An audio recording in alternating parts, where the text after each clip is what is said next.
Hello दोस्तों, स्वागत है आप सभी का कर्म भूमि में। और आज से देखिए, कल हमने एक लेक्चर डाला था जिसमें हमने इंट्रोडक्शन और जनजातियों का थोड़ा सा इंट्रोडक्शन दे दिया था। आज मैं आपको बताने वाली हूँ कि एमपीपीएससी की यूनिट 10 में, क्योंकि हम पढ़ रहे हैं तो हमको एक देखना चाहिए सिस्टमेटिक वे में कि कौन कौन से टॉपिक्स हैं। तो हम पहले वो देखते हैं। देखिए, एमपीपीएससी यूनिट 10 यहाँ पे लिखा हुआ है मध्य प्रदेश में जनजातियां सामान्य परिचय। जो सामान्य परिचय था वो हमने कल देख लिया था, जिसमें किसने क्या कहा जनजातियों को वो, और थोड़े बहुत जो आंकड़े थे वो हमने देख लिए थे। उसके बाद में हमको देखने हैं संवैधानिक प्रावधान की, संविधान में जनजातियों कौन कौन से अनुच्छेद में और उनके बारे में क्या क्या कहा गया है, तो हमको वो देखना है। तीसरे नंबर पे था घुमंतू जनजाति। ये सिलेबस के अकॉर्डिंग मैंने यहाँ पर लिखा हुआ है। भील, गोंड, बैगा, सहरिया, भारिया, कोरकू, कौल और अन्य जनजातियां। ये जो जनजातियां दी हुई हैं, जो मैंने लिखी हैं, इनको हमको देखना है डिटेल में, और बाकी अन्य जनजातियां जो है उनको हमको शॉर्ट फॉर्म में देखना है। उसके बाद में यहाँ पे लिखा हुआ है भारतीय स्वतंत्रता आंदोलन में मध्य प्रदेश का योगदान।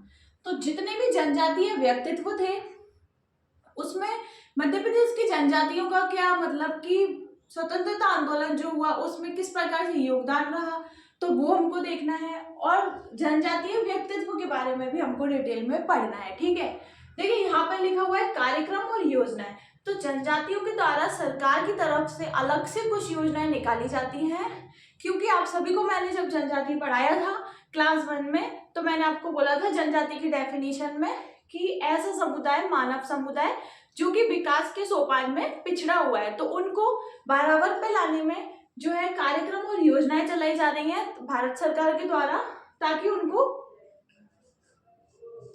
विकास के सोपान में बराबरी पर लाया जा सके। उसके बाद में संस्थान जनजातियों से संबंधित संग्रहालय और प्रकाशन, तो ये एक टॉपिक है। सबसे लास्ट में दिया हुआ है लोक संस्कृति और लोक साहित्य। तो ये जो जनजातियां हैं उनकी क्या संस्कृति है और उनका क्या साहित्य है, इसको भी हमको डिटेल में देखना है। यूनिट 10 जो है अभी सिलेबस में इस साल नया जुड़ा है और सभी को पढ़ने में कठिनाई आ रही है, इसलिए मैंने यूनिट 10 से एमपी की शुरुआत की है। एमपी के हम सारे टॉपिक्स पढ़ेंगे, पर हमने शुरुआत जो है जनजातियों से की है। सभी लोग स्टार्टिंग में एक इजी टॉपिक पढ़ाना चूज करते हैं, पर मैंने सोचा कि जो यूनिट 10 है उसको कंप्लीट करके पहले रखना ज़्यादा ज़रूरी है, इस वजह से यूनिट 10 से स्टार्ट किया गया है। देखिए, हमने सामान्य परिचय जो है वो कल देख लिया था। अब हमको देखना है डिटेल में भील जनजाति से हम शुरू करेंगे। घुमंतू जनजाति और संवैधानिक प्रावधान जो है, इनको हम ये सारी जनजातियां पढ़ने के बाद में पढ़ेंगे। तो सारी जनजातियां हम एक ही क्लास में कवर करते जाएंगे। उसके बाद में हम पढ़ेंगे घुमंतू जनजाति, संवैधानिक प्रावधान, और फिर उसके बाद में ऐसे एक एक करके टॉपिक्स देखते जाएंगे। तो आज हम शुरू कर रहे हैं भील जनजाति, तो आइए शुरू करते हैं। ये देखिए, भील जनजाति पे हम आ गए हैं, तो हम पढ़ेंगे भील जनजाति के बारे में एकदम अच्छे से, और साथ में याद भी करते जाएंगे। परिचय में लिखा हुआ है भील शब्द जो है वो संस्कृत भाषा के भिल्ल से बना है। तो आपको सबसे पहले ये जो ऑब्जेक्टिव में पूछा जा सकता है कि भील जो शब्द है वो कहाँ से आया है, तो उसकी उत्पत्ति जो है वो संस्कृत भाषा के भिल्ल शब्द से मानी जाती है। और एक और इसके बारे में तथ्य है कि कुछ लोग इसकी उत्पत्ति द्रविड़ भाषा के बील से भी मानते हैं, जिसका अर्थ होता है धनुष, यानी कि निशाना लगाना, शिकार करना, इस प्रकार से इसका अर्थ निकाला जाता है। प्रजाति जो है वो प्रोटोऑस्ट्रेलॉइड है। उपनाम इनके पता होना चाहिए बनपुत्र, तीरंदाज और पुलिंद। तो पुलिंद नाम जो है वो इंपॉर्टेंट है, आपको याद रखना है।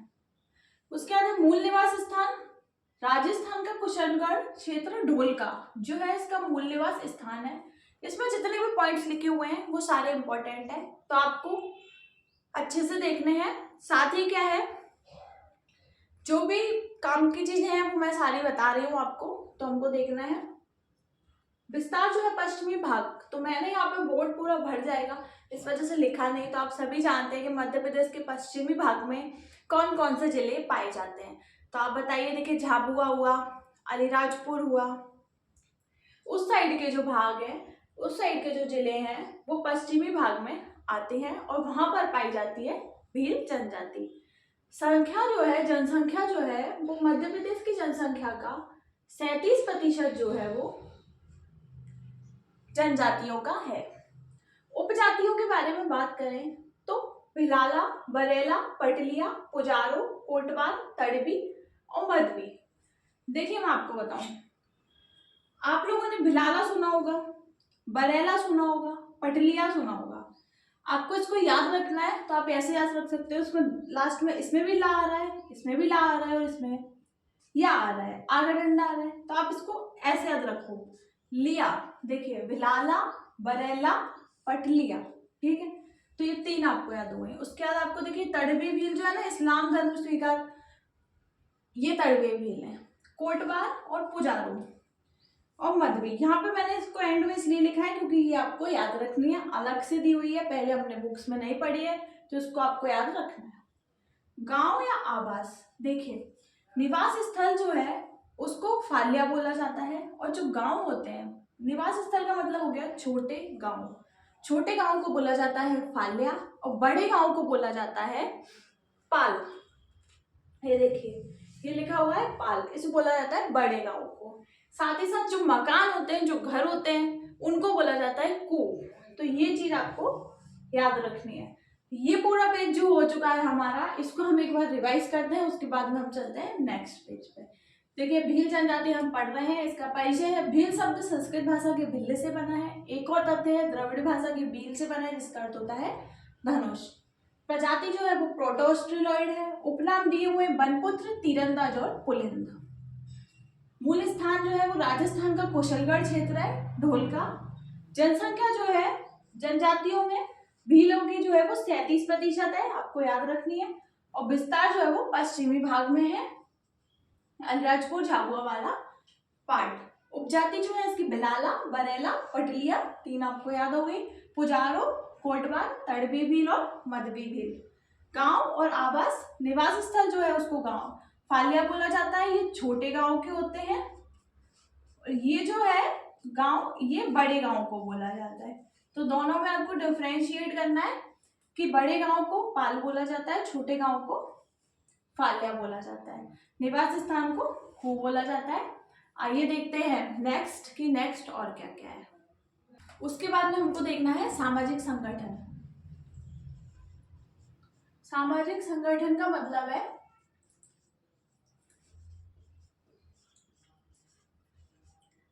बोर्ड पे से ना पेन खिसकता है। देखिए इसमें कुछ नाम दिए हुए हैं, हमको देखना है कि वो किस प्रकार के संगठन है। जैसे कि दिया हुआ है गमैती, एक दिया हुआ है पटेल, एक दिया हुआ है तड़बी, एक दिया हुआ है पुजारो और एक और है कोटवार। कोटवार से आपको याद आया होगा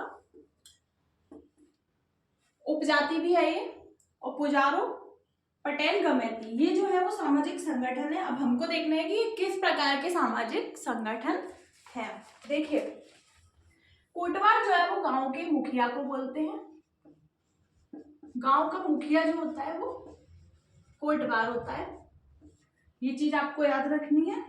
उसके बाद देखिए पुजारी, आप सबको पता होगा, पुजारो पूजा पाठ से रिलेटेड है, पूजा पाठ करने वाले को बोला जाता है। तड़बी जो है वो पटेल के सहायक होते हैं।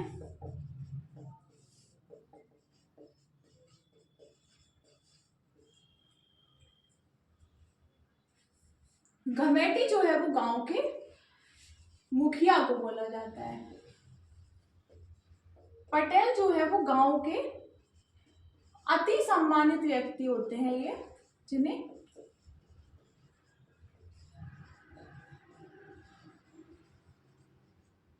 अति सम्मानित व्यक्ति होते हैं ये। देखिए हम आपको बताएं, सामाजिक संगठन जो है इसमें 5 नाम दिए हुए हैं। कोटवार, गांव के मुखिया को कोटवार कहा जाता है। पेपर में जोड़ी मिलाने के लिए भी आ सकता है, इसलिए ये 5 इंपॉर्टेंट है। पुजारो आपको नाम से समझ में आ रहा है कि पुजारो का हो गया, पूजा पाठ करने वाला जो है उसको पुजारो बोला जाता होगा। कोटवार जो है वो गांव के मुखिया को कहते हैं। तड़बी पटेल के सहायक होते हैं। पटेल कौन होते हैं? गांव के अति सम्मानित व्यक्ति जो होते हैं वो पटेल होते हैं। गमेती जो है वो गांव के मुखिया को कहा जाता है। तो ये पांचों नाम जो है आपको याद रखने, गमेती गांव के मुखिया को कहा जाता है। उसके बाद में हम देखते हैं नेक्स्ट कि नेक्स्ट क्या है। देखिए नेक्स्ट दिया हुआ है भोजन, कि ये किस प्रकार का भोजन करते हैं और इनके भोजन के नाम क्या हैं। तो देखिए एक तो इनके भोजन का नाम है रावड़ी, रावड़ी, ठीक है। दूसरा जो ये जो है ना इनका मुख्य भोजन है रावड़ी, जिसे मक्के से बनाया जाता है। मुझे ऐसा लग रहा है कि शायद ये कुछ महेरी टाइप का होता है जिसे रावड़ी बोला जाता है। खीर जैसा इसमें स्वाद आता है और ये खट्टा होता है, इसको मक्के से बनाया जाता है। तो ये इनका मुख्य भोजन है। ये मुख्य भोजन पूछ सकते हैं आपसे, तो आपको याद रखना है। देखिए उसके बाद में हमको देखने की ये जो महिलाएं हैं और जो पुरुष हैं वो किस प्रकार के वस्त्र आभूषणों का प्रयोग करते हैं। एक वस्त्र आभूषण का नाम है अंगरखा। अब आपसे ये पूछा जा सकता है कि अंगरखा जो वस्त्र आभूषण है वो किस जनजाति से रिलेटेड है। तो आपको पता होना चाहिए कि अंगरखा जो है वो भील जनजाति से रिलेटेड है। देखिए मैं यहाँ पर लिख भी देती हूँ कि हम भील जनजाति पढ़ रहे हैं।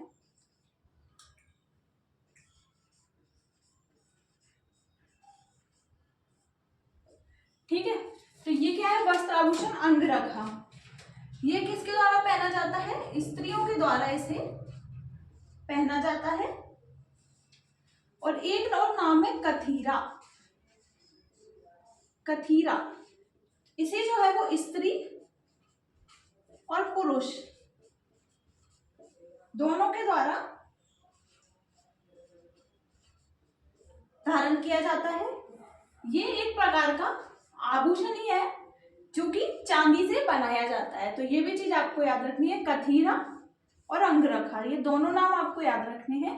एक बार रिवाइज कर लेते हैं, उसके बाद में दूसरा पढ़ेंगे। सामाजिक संगठन गमेटी, पटेल, तड़बी, पुजारो, कोटवार। भोजन का नाम है, मुख्य भोजन है रावड़ी और वस्त्र आभूषण है अंगरखा और कथीरा। अंगरखा जो है वो मुख्यतः स्त्रियों के द्वारा पहना जाता है और कथीरा जो है वो स्त्री और पुरुषों दोनों के द्वारा पहना जाता है। हम पहुंच गए हैं वस्त्र आभूषण पे। देखिए पढ़ाने के साथ साथ आपको याद भी हो, इसलिए मैं 2 से 3 बार बोल रही हूँ ताकि आप में से जो भी लोग इस वीडियो को देखें, क्योंकि ये जो टॉपिक है इसके जो वर्ड्स है ना वो काफी ज्यादा टफ है। अभी आप देखेंगे नृत्य वगैरह आएंगे, नृत्य संगीत, वो सब के जो वर्ड्स हैं वो काफी ज्यादा इम्पोर्टेंट है। और ऐसा साइंस बोलती है कि हम जितनी भी बार चीजों को बोलते हैं और सुनते हैं तो हम जो है उन चीजों को ज्यादा देर तक याद रख पाते हैं। तो इस वजह से मैं आप लोगों को बार बार बोलती हूँ, बार बार रिवाइज करा रही हूँ, ताकि आप जो है इन वर्ड्स, ये जो वर्ड्स हैं जो डिफरेंट हैं, ये हमने अभी से पहले कभी सुने नहीं है, तो वो हमको, हमारा जो माइंड है इनको अच्छे से कैप्चर कर ले। इसलिए मैं ये वर्ड्स जो है जो भी रिवाइज करा रही हूँ आपको, एक बार लिखने के बाद दोबारा से भी करा रही हूँ, क्योंकि सिर्फ पढ़ाना इंटेंशन नहीं है। जो भी कंटेंट है बुक का ही है, सभी जगह दिया हुआ है। मार्केट में 3 से 4 प्रकार की किताबें उपलब्ध हैं जनजाति वाले कंटेंट के लिए। जो वीडियो बनाने का इंटेंशन है वो ये है कि आप लोग जो भी पढ़े वो आपको याद हो जाए और एक आसान भाषा में आपको याद हो जाए। इस वजह से मैं आपको बार बार रिवाइज करा के पढ़ा रही हूँ। अब हमको देखना है विवाह। ये सामाजिक संगठन पे मिटा देना था, ध्यान में नहीं रहा मुझे। चलिए अब हम देखते हैं विवाह कि इनमें किस प्रकार के विवाह जो है वो प्रचलित है। अब हमको देखने हैं विवाह।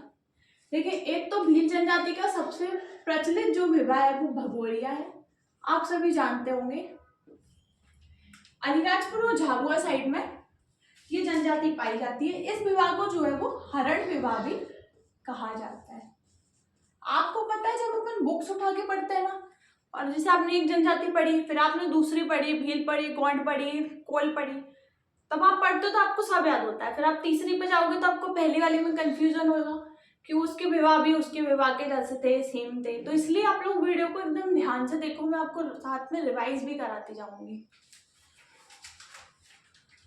एक और विवाह है गोल गधेड़ो।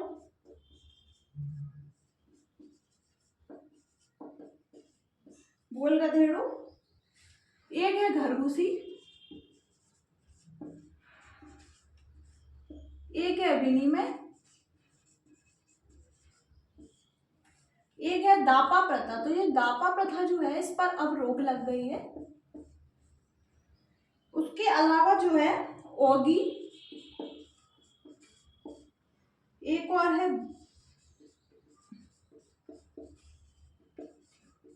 भांजगड़िया, एक और है भरायन विवाह। देखिए आज आपको भील जनजाति के पूरे विवाह जो है वो आपको इसी 5 मिनट में याद हो जाएंगे और आप इनको कभी नहीं भूलेंगे। आप लोग थोड़ा राइटिंग में मत जाइएगा, बोर्ड पर पेन जो है वो स्लिप हो रहा है, मुझे नहीं पता, मेरी भी ऐसी राइटिंग कब से आने लगी। तो जो है बोर्ड पे पेन जो है वो स्लिप हो रहा है क्योंकि हैबिट में नहीं रहा कभी भी, हमेशा पेन और पेपर से लिखा है। तो जो पढ़ाना है बोर्ड पर वो भी नया है और मार्कर से लिखना जो है वो भी एक नया एक्सपीरियंस है मेरे लिए भी। तो अगर कुछ लिखने में गड़बड़ी हो जाए तो आप लोग उसके लिए मुझे माफ़ कर दीजिएगा। बस आप लोग कॉन्सेंट्रेट करिए पढ़ने पे कि क्या आपको पढ़ाया जा रहा है और आपको पढ़ने के बाद में क्या चीज़ें याद हो रही हैं। तो देखिए हमने पढ़ लिए ये विवाह जो हमने लिख लिए, अब हमको देखना है भगोरिया विवाह, गोल गधेड़ो, घरघुसी, विनिमय, दापा प्रथा इंपॉर्टेंट है, ओगी, भांजगड़िया, भरायन विवाह। भरायन विवाह जो है वो कन्या पक्ष के जो गरीब माता पिता होते हैं, कोई कन्या है उसके माता पिता अगर गरीब हैं, माता पिता यदि जो है गरीब हैं तो उनके लिए जो है भरायन विवाह का प्रचलन है, ये आपको देखना है। उसके अलावा भांजगड़िया, ओगी, दापा, विनिमय, घरघुसी, गोल गधेड़ो, भगोरिया। आपको इसमें से याद करने में दिक्कत आएगी तो वो आएगी भांजगड़िया में। तो आप ऐसे याद रख सकते हो भा से भील और भा से भांजगड़िया, ये चीज आपको याद रखनी है। भगोरिया और गोल गधेड़ो आप में से बहुत लोगों को पता होगा। घरघुसी, विनिमय दोनों साथ में याद रख लो। दापा प्रथा एक अलग से याद रखना आपको। और ओगी हो गए सारे। भरायन विवाह तो याद आप लोगों को होगा, एक बार और रिवाइज करते हैं। देखिए भगोरिया विवाह, गोल गधेड़ो, घरघुसी, विनिमय, दापा प्रथा, ओगी, भांजगड़िया, भरायन विवाह, ये सारे आपको पता होना चाहिए। विवाह वाला जो कॉन्सेप्ट है वो हो चुका है। उसके बाद हम देखते हैं नेक्स्ट कि अब हमको नेक्स्ट कौन सा टॉपिक देखना है।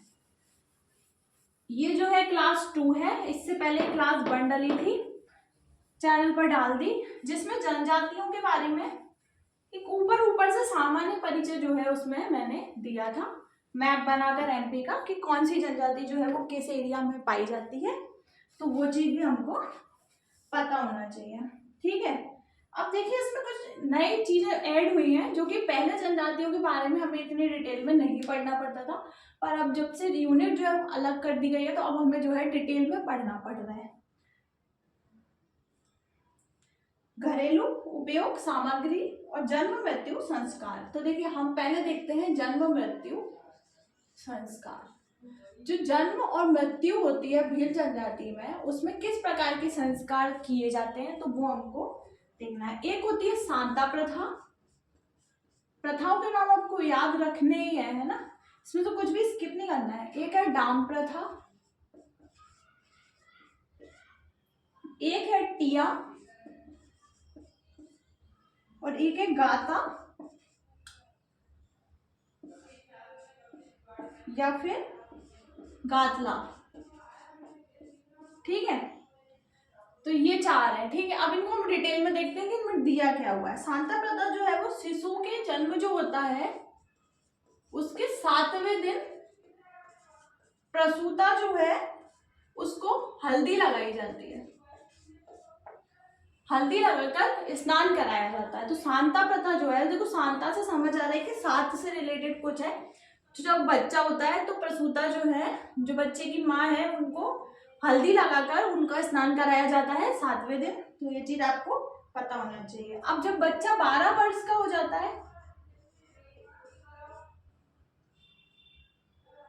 उसके, अब देखिए इन लोगों में जो है, मैंने आपको पहले ही बताया था कि जो शब्द है द्रविड़ भाषा का शब्द है बील, उसका अर्थ होता है तीर या धनुष। तो इनमें क्या करते हैं, जब बच्चा 12 वर्ष का हो जाता है ना तो उसके हाथ पर जो है तीर जो है वो दागा जाता है। तीर दागने की जो प्रथा है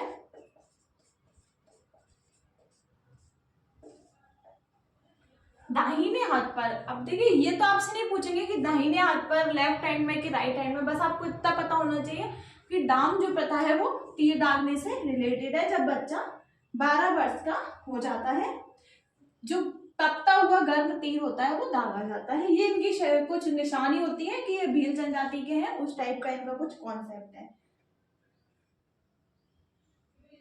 साथ ही जो टिया है, टिया से आपको समझ आ रहा है, टिया जो तीसरे दिन से रिलेटेड है, उसमें समूह भोज कराया जाता है तीसरे दिन। जब मृत्यु हो जाती है किसी की तो तीसरे दिन जो है वो समूह भोज कराया जाता है, थर्ड डे पे।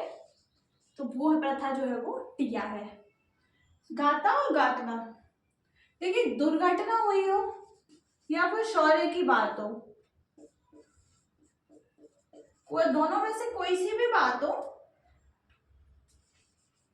अगर उससे मृत्यु हो रही है तो उसकी स्मृति में जो है वो पत्थर के शिल्प जो है वो बनाया जाता है। इसको बोल रहे हैं गाता या गातला।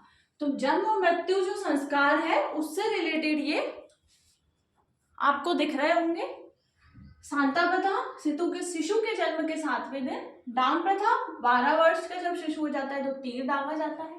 टिया जो है वो समूह भोजन, थर्ड डे। गाता गातला जो है वो दुर्घटना या शौर्य में से किसी भी प्रकार से अगर मृत्यु होती है तो पत्थर का जो शिल्प है वो उनकी स्मृति में बनाया जाता है। तो ये चीज आपको याद होना चाहिए। उसके बाद में हम देखते हैं कुछ और इम्पोर्टेंट चीजें। भील जो जनजाति है वो सबसे बड़ी है, जितनी भी जनजातियां हम पढ़ेंगे उसमें भील जनजाति जो है उसमें सबसे ज्यादा फैक्ट्स हैं। हो सकता है इस क्लास को एक दिन में कंप्लीट हो, 2 दिन लगे या 3 दिन लगे, पर जो भी आपको पढ़ाया जा रहा है वो आपको याद हो जाएगा और आपके दिमाग में बैठ जाएगा अगर आप एकदम फोकस से पढ़ोगे। इस चीज की गारंटी मैं आपकी ले सकती हूँ। कंटेंट का कुछ भी इशू नहीं रहता है। देखिए मैथ नहीं पढ़ा रही हूँ मैं आपको, रीजनिंग नहीं पढ़ा रही हूँ कि मैं आपको बोलूँ कि जो मेरा पढ़ाने का तरीका है मैथ या जो मेरे कॉन्सेप्ट है वो आपको कहीं और नहीं मिलेंगे। जीएस में ऐसा कुछ कॉन्सेप्ट नहीं होता है। जीएस फैक्चुअल होती है, आपको फैक्ट पढ़ने होते हैं। पढ़ाने का तरीका अलग अलग हो जाता है सबका। अगर आपको लग रहा है कि आपको याद हो रहा है वीडियो से, आपको हेल्पफुल हो रही है तो आप वीडियो देखेंगे। कुछ वीडियोस जो है वो बोरिंग हो जाती हैं। देखिए मैंने एमपी यहाँ से स्टार्ट करी है, वो काफ़ी ज़्यादा बोरिंग चैप्टर है, बट आप में से जो भी लोग सीरियस स्टूडेंट्स होंगे या जो सच में चाहते होंगे जिनको एमपीपीएससी जो है प्रीलिम्स इस बार सीरियसली देना है, तो वो लोग जो है एमपीपीएससी की यूनिट 10 से ही स्टार्ट करना शुरू करेंगे। क्योंकि एमपी जो है पहले से काफ़ी सारी जो भूगोल वाला पार्ट है, राज व्यवस्था वाला पार्ट है, वो हम पहले से पढ़ चुके होते हैं। और जो जनजातियां हैं वो इस बार डिटेल में दी गई हैं। तो जो भी टफ पार्ट होता है, अब जैसे एग्जाम की जो डेट है वो बढ़ गई है, तो अब जो भी टफ पार्ट है उसको हमको पहले से कंप्लीट करके रखना चाहिए। तो इस वजह से मध्य प्रदेश की जनजातियों वाला जो चैप्टर है, जो टॉपिक है, यूनिट है, वो काफ़ी ज़्यादा टफ है। तो उसको एक सरल वे में धीरे धीरे करके पढ़ते जाना सही रहेगा। इस वजह से मैंने जो है जनजातियों वाली यूनिट जो है वो उठाई है पढ़ाने के लिए। उसके बाद में हम सरल जो टॉपिक्स हैं, भूगोल हुआ, राजव्यवस्था हुआ, उनको भी पढ़ेंगे और पूरी क्लासेस खत्म करेंगे। पर हम सबसे पहले यूनिट 10 स्टार्ट किए थे। तो भील जनजाति जो है वो 2 से 3 दिन में खत्म हो जाएगी। इसमें कुछ चीज़ें और रह गई हैं। तो मिलते हैं नेक्स्ट वीडियो में। वीडियो को ज़्यादा लंबा नहीं बनाएंगे, धीरे धीरे करके पढ़ेंगे क्योंकि अभी एग्जाम में टाइम है और ये प्रीलिम्स की यूनिट है। आपको साथ में मेंस की तैयारी भी करनी है। मेंस की तैयारी के ऊपर मैं एक स्ट्रेटजी बनाऊंगी कि आप अभी पेपर 1, 2, 3 में से क्या पढ़ सकते हो, क्या सोर्स रख सकते हो, उस पर भी मैं एक वीडियो ज़रूर लेकर आऊँगी। मिलते हैं नेक्स्ट वीडियो में। धन्यवाद।